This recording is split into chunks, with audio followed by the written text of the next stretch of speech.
भारत की धरती ने कई महान विभूतियों को जन्म दिया है, लेकिन उनमें से एक नाम है जो न केवल राजनीति का माहिर था, बल्कि अर्थशास्त्र, कूटनीति और युद्ध नीति का भी बेजोड़ ज्ञानी था।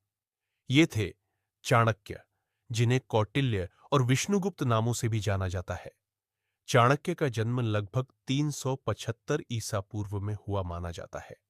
कुछ इतिहासकार मानते हैं कि वे तक्षशिला में जन्मे थे, जबकि कुछ उन्हें दक्षिण भारत से जोड़ते हैं।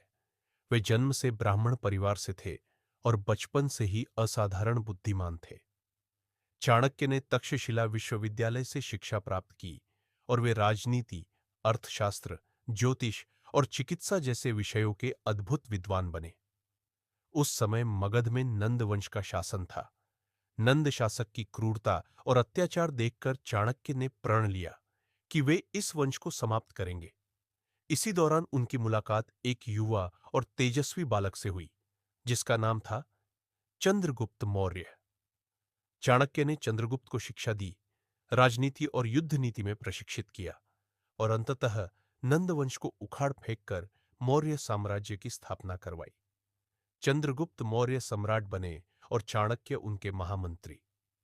चाणक्य ने केवल सत्ता बदलने का काम नहीं किया, बल्कि एक सुव्यवस्थित शासन व्यवस्था भी स्थापित की। उन्होंने जासूसी तंत्र, कर व्यवस्था और युद्ध नीति को नए स्तर पर पहुंचाया।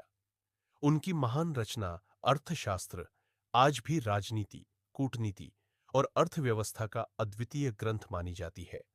इसी के साथ उनकी चाणक्य नीति जीवन के व्यावहारिक सूत्र देती है, जो आज भी प्रासंगिक है।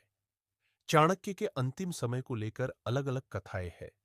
कहा जाता है कि उन्होंने स्वेच्छा से उपवास करके देह त्याग दी, जबकि कुछ मान्यताओं के अनुसार दरबार की साजिश में उनकी हत्या कर दी गई। आज भी चाणक्य का नाम राजनीति और कूटनीति के प्रतीक के रूप में लिया जाता है। दिल्ली का Chanakyapuri, Chanakya national law university और कई संस्थान उनके नाम से जाने जाते हैं। इतना ही नहीं, उनके जीवन पर आधारित टीवी सीरीज और किताबें भी लोगों को प्रेरित करती है।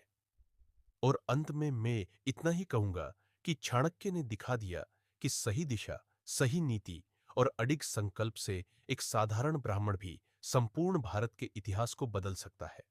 वे केवल महामंत्री ही नहीं, बल्कि एक युग निर्माता थे और इसलिए वे आज भी अमर है। अगर आपको यह वीडियो पसंद आया हो तो लाइक और शेयर करें और इतिहास के ऐसे ही महान व्यक्तित्वों की कहानियां जानने के लिए सब्सक्राइब करना न भूलें।